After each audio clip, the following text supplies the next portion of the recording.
The emergency meeting room on Earth was completely silent. 24 of the most important people in human space sat around a large table.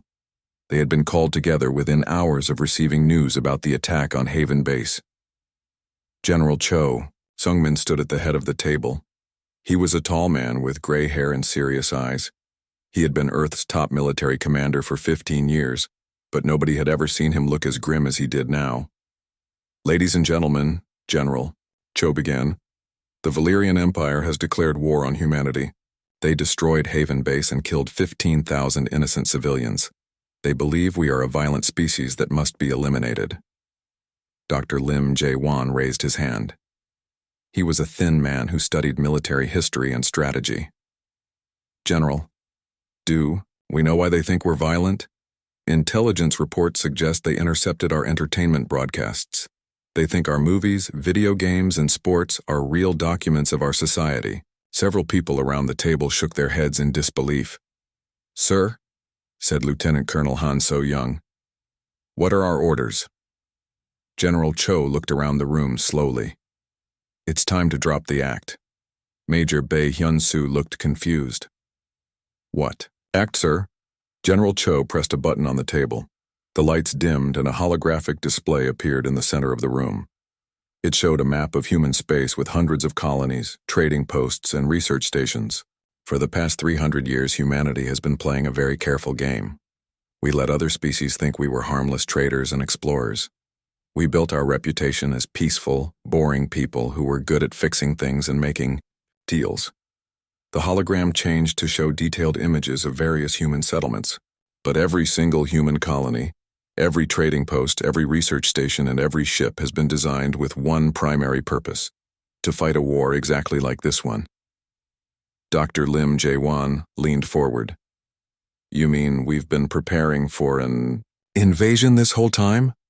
"Not just preparing," General Cho replied. "We've been training. Every human child grows up learning strategy through games. Every human adult practices combat skills through sports and hobbies. Every human worker learns multiple jobs so they can switch roles during wartime." Lieutenant Colonel Han So-young smiled for the first time since the meeting began. "The Valyrians saw our entertainment and thought it made us violent. They don't realize it made us ready." General Cho nodded. "Exactly.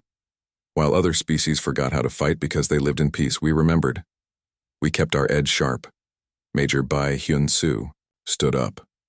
"Sir, what about our hidden assets?" The hologram changed again.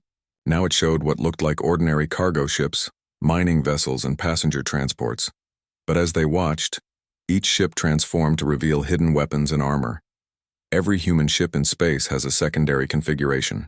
Every civilian vessel is actually a warship in disguise. We have been building a secret fleet for over 2 centuries. The room erupted in excited whispers. Even these high-ranking officials hadn't known the full extent of the deception. General Cho continued, "Furthermore, every human civilian is also a trained operative. Our merchants are spies. Our diplomats are intelligence officers. Our colonists are soldiers." Dr. Lim Jae-won whistled softly. "The entire human presence in space is actually a military operation disguised as peaceful expansion." "Correct. And now that the Valyrians have shown their true intentions, we no longer need to hide." The general pressed another button. A new image appeared showing alien text with translations below. "This is the latest intelligence from Valyrian. Communications. They are calling for their entire battle fleet to mobilize against us. They believe they are facing a primitive species with maybe a few hundred ships." Lieutenant Colonel Han So-young grinned. "How many ships do we actually have? In their current peaceful configuration? About 8,000 visible vessels.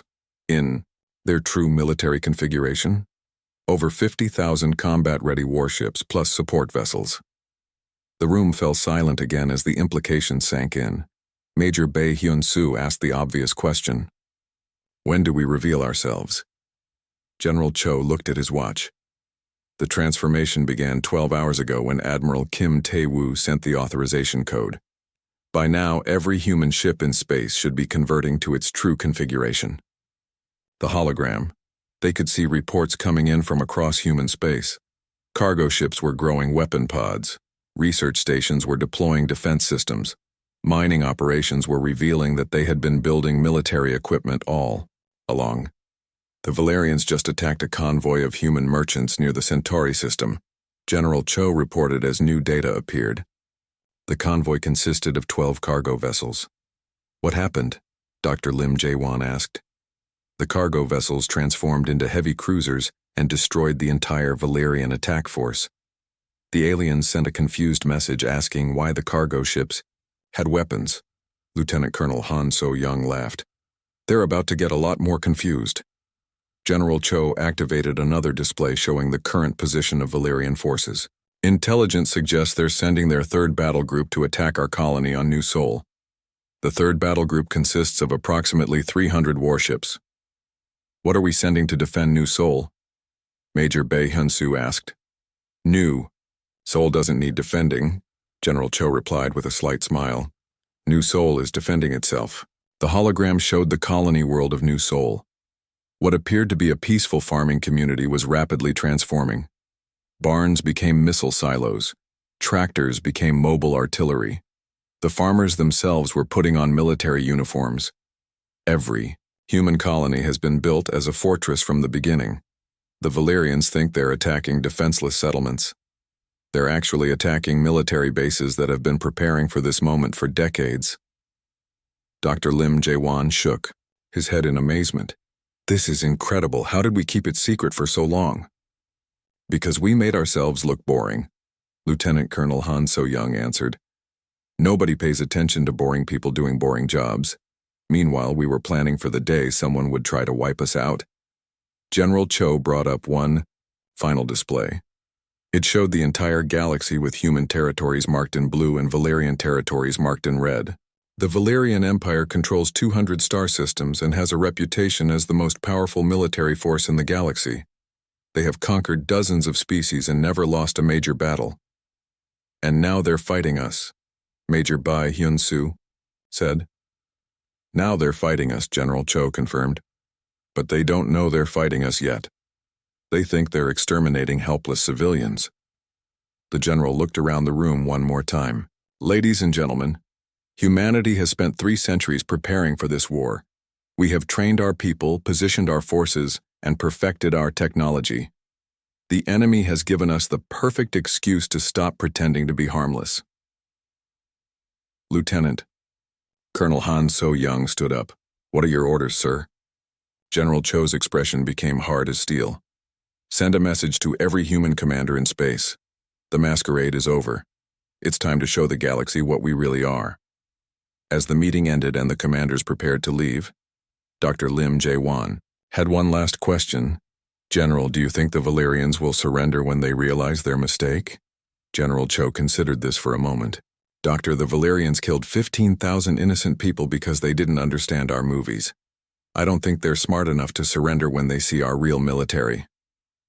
Then what will happen? General Cho walked toward the door. Then we'll have to teach them the difference between entertainment and reality. And that lesson is going to be very, very educational. Captain Lee Dae-ho stared at the strange message that appeared on his ship's communication screen. The words were translated from an alien language he had never seen before. The message was simple, but scary. Your species is violent and dangerous.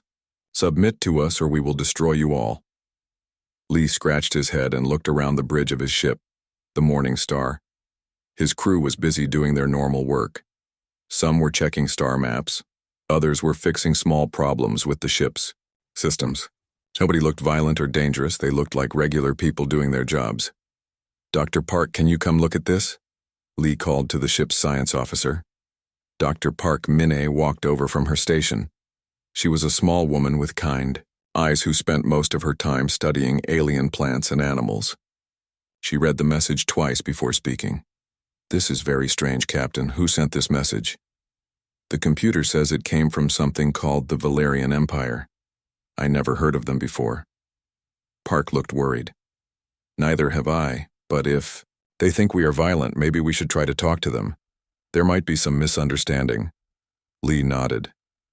He was a peaceful man who liked exploring space and meeting new alien species. Most aliens they met were friendly. Some were shy. but none had ever called humans violent before. The truth was that humans had been traveling through space for over 200 years. They built colonies on new planets and traded with many different alien species. Most aliens thought humans were boring but useful. Humans were good at fixing things and making deals. They were not known for fighting. 3 days later, Lee's ship was near a small human research station called Haven Base. The station was home to about 15,000 people. Most of them were scientists studying a nearby nebula. Others were families who ran small shops and restaurants. Lee was drinking coffee and reading reports when his communication officer, Commander Yoon Ji-hee, called out in a loud voice, "Captain, I'm getting emergency signals from Haven Base." Lee ran to her station. "What kind of emergency?" "They're under attack, sir. Unknown ships are firing at the station." Lee looked at the main screen. He could see Haven Base in the distance. Bright flashes of light were hitting the station. Pieces of metal were flying off into space. "How many ships are attacking?" Lee asked. 12 large warships, Captain. They look like nothing I've ever seen before." Lee felt sick to his stomach. The people on Haven Base were scientists and families. They had no weapons to fight back with. Their station was built for research, not war. "Open a channel to the attacking ships," Lee ordered. "Channel open, sir." "This is Captain Lee Daeho of the Earthship Morning Star. Stop your attack on Haven Base immediately. Those people are not soldiers. They are civilians." A strange voice answered. It sounded like metal, scraping against stone. "Human ship, you will not interfere. We are cleansing this area of your violent species." "Violent species? We're not violent. Those people are scientists." "Your lies will not save you, human.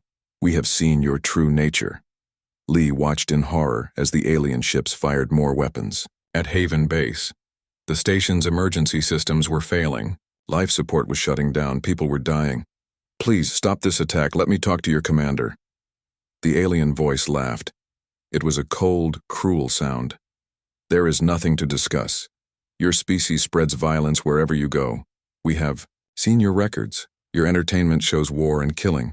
Your games teach murder. Your sports celebrate combat. You are a cancer that must be removed from the galaxy." Lee felt confused. Entertainment? Games? Sports? What were they talking about? Dr. Park Min-ae grabbed Lee's arm. "Captain, I think I understand. They might have intercepted our television signals or internet data. They might think our movies and video games are real." Lee's eyes went wide. "You mean they think our action movies are documentaries? They think our war games are training videos?" "It's possible. Many alien species never developed fiction. They might not understand that humans create stories for fun." On the screen, Haven Base exploded in a ball of fire. 15,000 innocent people died in seconds. Lee felt something change inside him. A cold anger began to grow in his chest. These aliens had killed innocent people because they didn't understand human entertainment. "Commander Yoon, send an emergency message to Earth Command. Tell them Haven Base has been destroyed by hostile aliens calling themselves the Valerian Empire." "Message sent, Captain. Also send this message to all human ships and colonies. We are now at war." The alien commander's voice came through the speakers again. "Good. You understand your situation, human. Surrender now and we will make your deaths quick." Lee looked at his crew. They all had the same expression on their faces. They looked calm, but their eyes were hard. Lee realized that the aliens had made a terrible mistake. "I have a message for you," Lee said into the communication system. "You just declared war on the wrong species." The alien laughed again. "Your tiny ship cannot stop the might of the Valerian Empire. We have conquered 200 star systems. We have destroyed countless species. You are nothing." Lee smiled, but it was not a happy smile. "You're about to learn something about humans that you should have learned before you started this war. And what is that, primitive human? We've been preparing for this day for over 300 years. Every human you meet, every ship you see, every colony you attack, none of it is what it appears to be." Lee cut off the communication channel. He turned to his weapons officer, Lieutenant Kim Tae-young. "Kim, activate the ship's true configuration." "Yes." "Sir?" The Morning Star began to change. Panels slid away to reveal hidden weapon systems. The ship's hull extended and reconfigured. What had looked like a simple exploration vessel was now clearly a warship. The Valyrian ships seemed surprised. Their formations became confused. "Target the lead ship," Lee ordered. "Fire all weapons." The Morning Star's hidden weapons fired at once. The lead Valyrian ship exploded immediately. The other alien ships tried to return fire, but their weapons couldn't penetrate the Morning Star's shields. "How is this possible?" The alien commander's voice crackled through the static. "You made 2 mistakes," Lee said calmly, as his ship destroyed 2 more Valyrian vessels. "First, you killed innocent people. Second, you assumed we were what we appeared to be." The remaining Valyrian ships tried to retreat, but Lee's ship was faster. Within 10 minutes, all 12 alien warships were destroyed. Lee sat back in his captain's chair. He felt tired and sad about the people who had died on Haven Base. But he also felt something else. For the first time in his life, he felt like a warrior. "Commander Yoon, have you received any response from Earth Command?" "Yes, sir. Admiral Kim Tae-woo sends this message. The mask is off. All human forces are authorized to reveal their true nature. Show them what we really are." Lee nodded. The Valyrian Empire thought they were fighting sheep. They were about to discover they had attacked a pack of wolves who had been pretending to be sheep for over 2 centuries. The war had begun, and the aliens had no idea what they had just unleashed. Captain No Yoonji watched the Valyrian fleet approach through her ship's sensors. 24 alien warships were following her vessel, the Silent Hunter, deeper into the asteroid field near the Vega system. The Valyrians thought they were chasing a single human ship that was running away in fear. They had no idea they were being led into a trap that humans had been preparing for 30 years. "Captain," said her tactical officer, Lieutenant Ryu Min-wook, "the enemy fleet is entering the kill zone." "Good. Are our friends ready?" "All Hunter. Units are in position and waiting for your signal." Captain No smiled. The Valyrians were about to learn their first lesson about human warfare. Nothing is ever what it seems. Send the signal. Begin the education. What the Valyrians had thought was an empty asteroid field suddenly came alive. Rocks that had been floating in space for decades opened up to reveal hidden human ships. Mining stations that appeared abandoned activated their weapon systems. Even some of the asteroids themselves were fake, built by humans as disguised missile platforms. The Valyrian commander's voice crackled over the communication system. "This is impossible. How did you hide so many ships?" Captain No responded, calmly. "We didn't hide them. You just weren't looking properly." The battle was over in 15 minutes. The Valyrians had never faced enemies who could disappear and reappear at will. They had never fought opponents who could turn the environment itself into a weapon. 200 light-years away, Sergeant First Class Oh Dong-wook was floating in space near a massive Valyrian command ship. He wore a special suit that made him invisible to alien sensors. The suit also protected him from the deadly radiation that surrounded the enemy vessel. Oh had volunteered for this mission because someone needed to get inside the enemy ship and learn how they thought. The information would help humanity understand their new enemies better. Getting inside the Valyrian ship was easier than Oh had expected. The aliens had never fought enemies who could survive in the vacuum of space. They didn't guard against individual attackers because most species would die instantly outside their ships. But humans were different. Human technology and human toughness allowed them to fight in conditions that would kill other life forms. Oh found himself in the ship's main corridor. The Valyrian crew members he saw were tall, thin beings with gray skin and large eyes. They moved slowly and seemed uncomfortable in their own environment. Using his suit's recording equipment, Oh documented everything he could see. The alien technology was advanced but specialized. Their ships were built for specific conditions and couldn't adapt to changes. Oh also noticed something important. The Valyrians looked scared. They were talking in worried voices about the humans they had encountered. Some were saying that the intelligence reports must be wrong. Oh planted several small devices throughout the ship before making his escape. These devices would intercept Valyrian communications and send the information back to human intelligence. As Oh flew away from the enemy ship, He activated his communication system. "This is Sergeant O reporting to command. Mission accomplished. The enemy is beginning to doubt their assumptions about us." Meanwhile, Dr. Seo Yu-jin sat in a secure facility on Earth, preparing humanity's next move. She was an expert in psychological warfare, which meant she studied ways to win battles by confusing and frightening the enemy. Dr. Seo had access to all the information that Sergeant O and other operatives had gathered about Valerian psychology. She was preparing a special broadcast that would be sent to every Valerian ship in space. "Are you ready to send the message?" asked her assistant, Captain Kim Ho-jun. "Yes. This should give them something to think about." Dr. Seo activated the transmission system. The message would override Valerian communications and force them to watch whether they wanted to or not. The broadcast began with scenes from human history, but these weren't fake movies or entertainment shows. These were real historical records of human wars, battles, and conflicts. The Valerians saw footage of ancient human battles with swords and shields. They watched humans fighting with guns and cannons. They observed human air battles with fighter planes. They witnessed human naval battles with massive warships. But the most frightening part of the broadcast was the narration. Dr. Seo explained that all of these battles were humans fighting other humans. Every strategy, every weapon, every tactic had been developed by humans fighting other humans.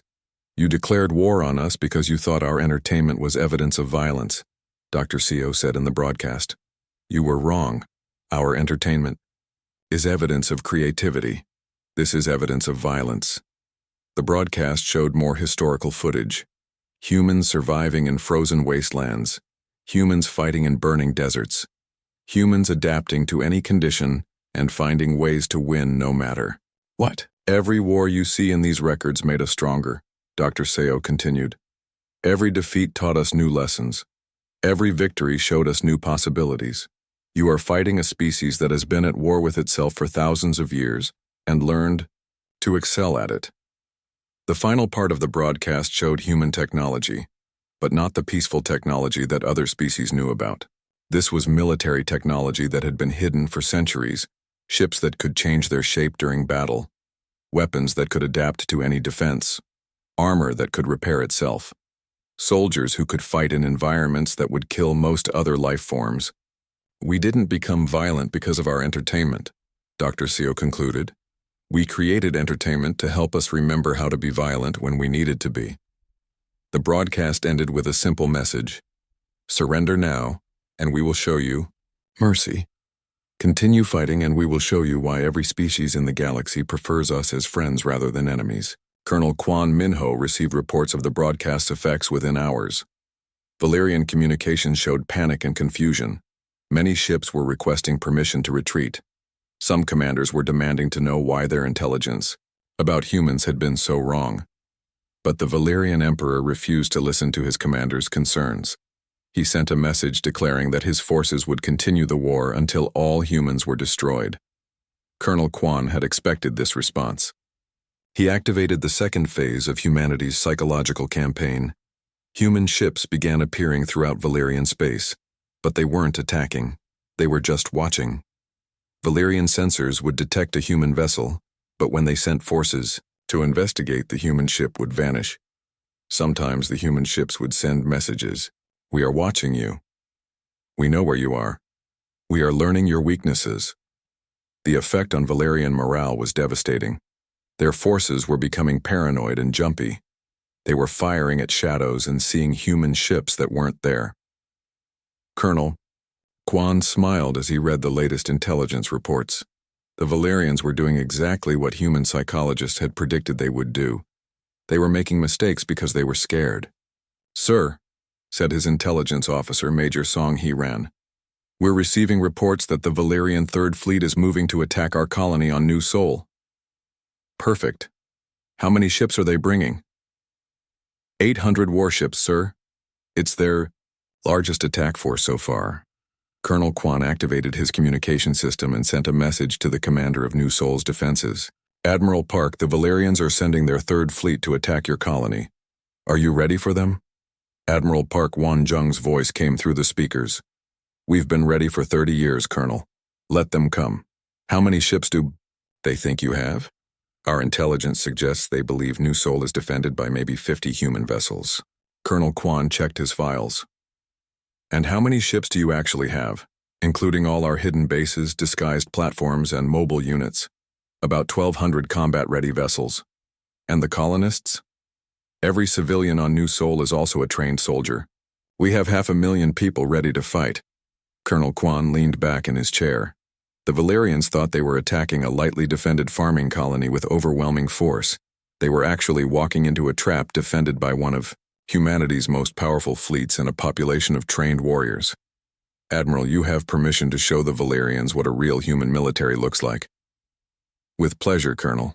It's time these aliens learned the difference between our movies and our reality. The Valerian Emperor himself arrived at the Kepler system with the largest fleet in galactic history. 1 million warships filled the space between the stars, their hulls gleaming like silver knives in the darkness. Emperor Vexthul stood on the bridge of his flagship, the Eternal Dominion. He was ancient even by Valerian standards, having ruled the empire for over 3 centuries. He had personally overseen the conquest of 40 star systems and the destruction of 12 different species. "Show me the human forces," the Emperor commanded. His tactical officer, War Leader Krimdar, activated the main display. "My lord, our sensors detect approximately 10,000 human vessels positioned around the 4th planet." The Emperor studied the formation with satisfaction. 10,000 ships against 1 million. The humans are brave, but foolish. What the Emperor didn't know was that Admiral Zhang Hai Wan, the commander of the human forces, was counting on exactly that kind of thinking. Admiral Zhang stood in the command center of his flagship, the Unconquerable. Around him, his staff worked quietly and efficiently. There was no panic, no fear, just the calm professionalism of people who had trained their entire lives for this moment. "Admiral," said his tactical officer, Commander Shin Bo-Ra, "the Valerian fleet is moving into attack formation." "Good. Are our people ready?" "All ships report ready for combat, sir. All hidden assets are in position." Admiral Zhang smiled. The Valerians could see 10,000 human ships. They couldn't see the 40,000 additional vessels hidden throughout the system, disguised as asteroids, space debris, and even empty space itself. "Begin Phase 1, Admiral Zhang ordered. The battle began exactly as the Valerians expected. Their massive fleet advanced toward the human positions, firing millions of energy weapons. The human ships appeared to retreat, falling back toward the inner planets. Emperor Vexthul watched with satisfaction. As expected, the humans cannot stand against our might. They are fleeing. But War Leader Krimdar looked confused. "My lord, their retreat pattern is strange. They're not fleeing randomly. They're moving in a specific formation." "What kind of formation?" "I don't know, my lord. It's unlike anything in our tactical databases." The Emperor was about to respond when alarms began sounding throughout his ship. "What is happening?" he demanded. "My lord, the human ships are changing." On the main display, they watched in amazement as the human vessels transformed before their eyes. Ships that had looked like simple cruisers suddenly sprouted new weapon systems and armor plating. Vessels that appeared to be cargo haulers revealed themselves to be massive battleships. But that wasn't the most shocking part. The most shocking part was that the humans weren't just changing their ships. They were changing their tactics in the middle of the battle. Commander Shin Bo-Ra's voice came over the human fleet communication system. "All ships, activate adaptive combat mode. Let's show them what real warfare looks like." The human fleet split into dozens of smaller groups, each one using completely different tactics. Some ships attacked head-on with massive weapons. Others used stealth technology to appear and disappear at will. Still others seemed to dance around the Valerian ships, never staying in one place long enough to be targeted effectively. Emperor Vexthul had never seen anything like it. "How are they doing this? Their ships are rebuilding themselves during combat." War Leader Krimdar checked his instruments frantically. "My lord, it appears that human technology is fundamentally different from ours. Their ships are designed to adapt and change based on battle conditions. That's impossible. No species builds ships like that." "The humans do, my lord." While the space battle raged, Major Ryu Sung-ho led a strike team aboard a small, fast ship toward the Valerian flagship. His mission was simple: capture or kill the Valerian Emperor and end the war quickly. But as Major Ryu's ship approached the Eternal Dominion, he discovered that the mission would be more complicated than expected. The Valerian flagship was surrounded by a defensive field that should have been impossible to penetrate. "Sir," said his pilot, Captain Nam Jisoo, "that energy field will destroy our ship if we try to fly through it." Major Ryu studied the readings on his screen. Then he smiled. "Not necessarily. The field is designed to stop ships, not individual people. You want to go outside the ship? In the middle of a space battle? That's exactly what I want to do." Major Ryu put on his combat suit and checked his weapons. Human military technology included personal equipment that could keep a soldier alive and fighting in the vacuum of space. Most alien species couldn't even imagine such a thing. "If I don't make it back," Major Ryu told his team, "continue the mission without me." "Sir," said Sergeant Lee Yuna, "we're all going with you." Major Ryu looked at his 12-person team. They were all wearing the same expression of calm determination. "All right then. Let's go teach some aliens about human boarding tactics." The human soldiers launched themselves from their ship directly toward the Valerian flagship. They flew through space using small rocket packs, dodging energy blasts and debris from the space battle around them. The Valerians had never seen enemies who could fight in the vacuum of space. Their sensors barely detected the approaching humans, and their weapons were designed for ship-to-ship combat, not individual targets.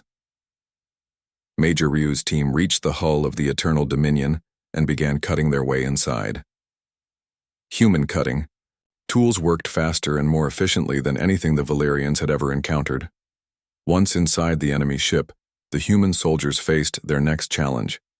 The ship's atmosphere was toxic to most life forms, but human technology included filters and chemical neutralizers that allowed the soldiers to breathe and fight normally. "This is impossible," one Valerian crew member said as he watched human soldiers advancing through corridors filled with deadly gas. "How are they surviving?" Major Ryu heard the alien's question through his suit's translation system. "Because we're human," he replied, then continued toward the ship's command center. Back in space, the battle was turning into a disaster for the Valerian Empire. Admiral Zhang's hidden forces had revealed themselves, and the human fleet now outnumbered the aliens 5-1. But numbers weren't the real problem. The real problem was that human ships kept changing during the battle. Valerian weapons that worked against human shields in 1 minute were useless the next minute when the humans reconfigured their defenses. "My lord," War Leader Krimdar reported, "to the Emperor, we have lost over half our fleet. The humans are adapting faster than we can respond." Emperor Vexthul was about to order a retreat when Major Ryu Sung-ho and his team burst onto the command bridge. The Valerian guards tried to stop the humans, but their weapons had no effect on human armor. Within seconds, Major Ryu was standing directly in front of the Emperor. "Your Majesty," Major Ryu said politely, "I'm here to offer you a choice." Emperor Vexthul stared at the human soldier. "What choice?" "You can surrender now and save what's left of your fleet, or you can keep fighting and lose everything." "I will never surrender to primitives." Major Ryu sighed. "We're not primitives, Your Majesty. That was your first mistake. Your second mistake was thinking we would fight like the other species you've conquered." Through the bridge windows they could see the space battle still raging, but now it was clear that the humans were winning decisively. "How?" the Emperor whispered. "How are you defeating us?" Major Ryu activated his suit's display system, showing the Emperor a tactical analysis of the battle. "You built the perfect fleet for fighting the enemies you knew about. We built a fleet for fighting enemies we had never met before." "That makes no sense." "It makes perfect sense if you understand human history. We've been fighting wars for thousands of years, always against opponents who were different from the ones we fought before. We learned that the key to victory isn't having the perfect weapon, it's being able to change faster than your enemy." Dr. Moon Chae-young's voice came over the communication system from one of the human ships. "Major Ryu, this is Dr. Moon. We've just released the biological countermeasures. Valerian ship atmospheres are now toxic to Valerian crew members but safe for humans. Major Ryu nodded. Thank you, Doctor. Emperor Vexthol looked confused. What does that mean? It means your ships are now more dangerous to you than they are to us. Dr. Moon's biological weapons have converted your life support systems into weapons against your own forces. The Emperor stared in horror as reports came in from throughout his fleet. Valerian crew members were collapsing as their own air became poison, but human boarding parties were moving freely through the alien ships. This is biological warfare, the Emperor protested. Yes, Major Ryu agreed. Another human innovation. We don't just build better ships, we fight with everything we have. Emperor Vexthul looked around his command bridge. Half his officers were unconscious. The others were struggling to breathe. Only the humans seemed unaffected. I surrender, the Emperor whispered. Major Ryu activated his communication system. All human forces, this is Major Ryu. The enemy commander has surrendered. Cease fire and begin recovery operations. The greatest fleet in galactic history had been defeated in less than 6 hours. President Kim Da-yoon arrived at the neutral station 3 days after the surrender. She came not in a warship, but in a simple diplomatic vessel with only a small escort. The contrast with the massive Valerian delegation was striking. Emperor Vexthul waited in the station's main conference room, surrounded by his surviving war leaders and advisors. They all looked defeated and afraid. In just 1 week, the mighty Valerian Empire had been reduced to a broken remnant, begging for mercy. President Kim entered the room with a small team of advisors. She was a calm woman in her 60s who had spent most of her career as a diplomat. The Valerians had expected to meet with human military commanders. Instead, they were facing a politician who looked more like a teacher than a warrior. Your Majesty, President Kim said with a respectful bow, I'm honored to meet you. Emperor Vexthol looked confused. You honor me? After destroying my empire? Your Majesty, we didn't destroy your empire to hurt you. We destroyed it to protect ourselves and others. President Kim sat down across from the Emperor. Her manner was friendly but serious. May I ask you a question, Your Majesty? What question? Before you declared war on humanity, how many species had you completely destroyed? The Emperor looked uncomfortable. That information is not relevant to these negotiations. Fleet Admiral Park Won-sik, who sat beside President Kim, opened a data file. According to our intelligence, the Valerian Empire has eliminated 12 different species over the past 500 years. Billions of intelligent beings died because they couldn't defend themselves against your forces. We brought order to the galaxy, Emperor Vexthul protested. Weak species were replaced by strong ones. And now you've discovered that humans are stronger than Valerians, President Kim replied. Does that mean we should eliminate your species? The Emperor said nothing, but his fear was obvious. President Kim continued. Your Majesty, humanity could wipe out the Valerian species within a few months. Our hidden fleets could destroy every Valerian world. Our biological weapons could make your planets uninhabitable. Our technology could turn your own ships and stations against you. Then why haven't you? The Emperor asked quietly. Because we don't want to rule the galaxy, Your Majesty. We want to protect it. Ambassador Lee Sunwoo activated a holographic display showing the current state of the galaxy. Hundreds of star systems were marked in different colors. These red systems are former Valerian territories, Ambassador Lee explained. These blue systems are human territories. These green systems belong to other species who were never conquered by your empire. The Emperor studied the map. What are you proposing? President Kim stood up and walked to the display. We're proposing a new way of organizing galactic civilization. Instead of empires that conquer and destroy, we want to create a system based on cooperation and mutual protection. That's impossible. Strong species always dominate weak ones. Not if the strongest species dedicates itself to protecting the weak ones. Fleet Admiral Park activated another display showing human military capabilities. Your Majesty, I want to show you something that our intelligence people discovered during the war. The display showed comparative data about different alien species and their military abilities. Every species in the galaxy developed along similar lines. They reached a certain level of technology and then focused on other things like art, philosophy, or science.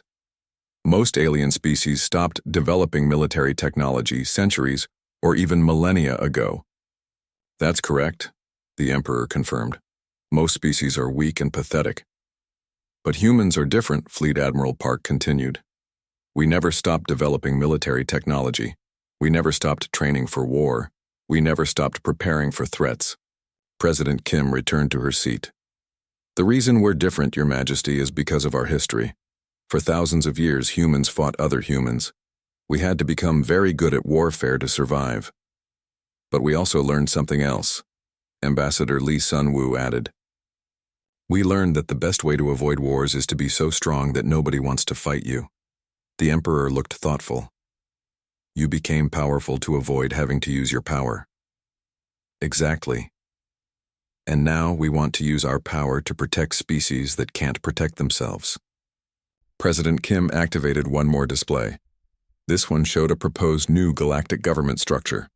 We call it the Galactic Protection Alliance. Every species contributes what they do best. Some species are excellent at science. Others are gifted artists or philosophers. Still others are natural diplomats or traders. And what do humans contribute, the Emperor asked. Security, Fleet Admiral Park answered simply. We provide the military strength that keeps everyone safe. General Nam Hyo-jin, who had been silent until now, spoke up. Your Majesty, we've already begun implementing this system in former Valerian territories. Would you like to see the results? The display changed to show recent reports from planets that had been under Valerian control. This is the Altair system, General Nam explained. 6 months ago, it was a heavily militarized Valerian stronghold with forced labor camps and weapons factories. The images showed the transformation. The weapons factories had been converted into schools and hospitals. The forced labor camps had become voluntary communities where different species worked together on various projects. The planet now has a diverse population of 7 different species, including some Valerians who chose to stay and help with the rebuilding process.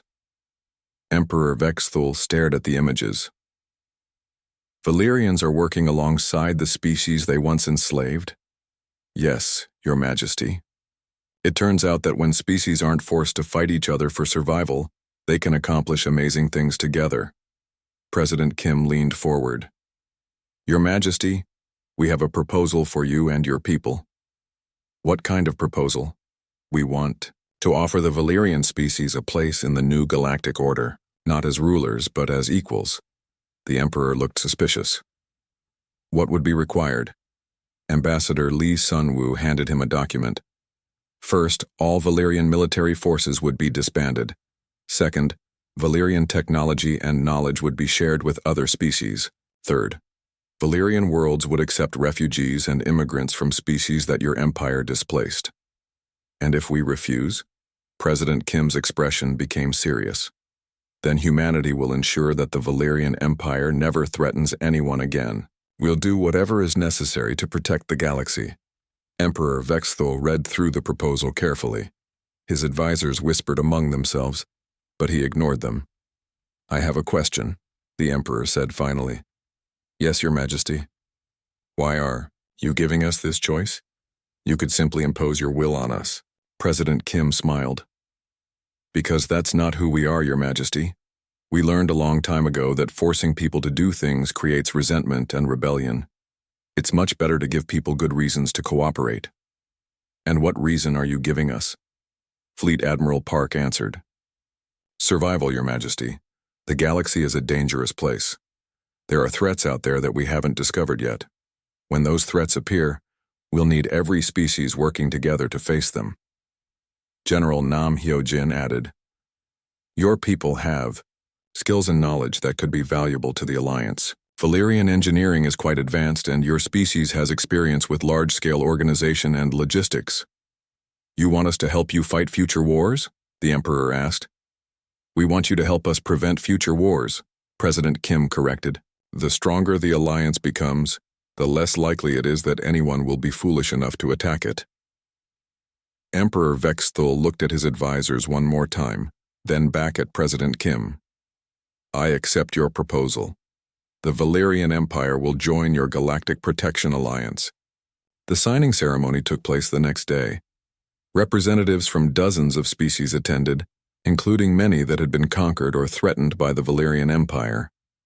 As Emperor Vexthul signed the documents that formally ended his empire and began his species' new role in galactic civilization, he had one final question for President Kim.